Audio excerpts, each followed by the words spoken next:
ఉంది. త్రినైని సీరియల్తో పాటు పలు సీరియల్స్లో చందు నటిస్తున్నాడు. ప్రస్తుతం రాధమ్మ, పెళ్లి, కార్తీక దీపం సీరియల్స్లో చందు నటిస్తున్నాడు. చందుకు 2015లో శిల్పతో వివాహమైంది. చందు, శిల్పలకు 2 పిల్లలు కూడా ఉన్నారు. భార్యాభర్తల మధ్య గొడవతో ఇద్దరు దూరంగా ఉంటున్నారు.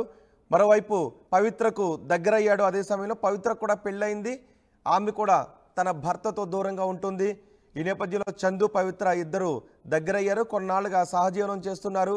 వారం రోజుల క్రితం బెంగళూరు నుంచి వచ్చేటప్పుడు రోడ్డు ప్రమాదంలో చందుకు తీవ్ర గాయాలు కావడంతో ఆ గాయాలు చూసి షాక్కు గురై హార్ట్ అటాక్తో పవిత్ర మరణించింది. పవిత్ర మరణాన్ని చందు తట్టుకోలేకపోయాడు. పవిత్ర పిలుస్తోంది అంటూ కొన్ని పోస్టులు కూడా పెట్టాడు. చందు కరాటే కళ్యాణ్తో కూడా చాట్ చేశాడు అని తెలుస్తోంది. ఒకసారి కరాటే కళ్యాణ్తో ఏం మాట్లాడాడో మనం చూద్దాం. కరాటే కళ్యాణ్తో చందు చాట్ చేస్తున్నప్పుడు, పిచ్చి ఆలోచనలు వద్దు చందు, ఆమె అంటే నీకు ఇష్టం, కానీ ఇలా నువ్వు వెళ్ళిపోతే పిల్లల పరిస్థితి ఎవరు చూస్తారు? అర్థం చేసుకో, నీకు ముందు పెళ్ళయింది కదా, ఆమె ఏమవ్వాలి?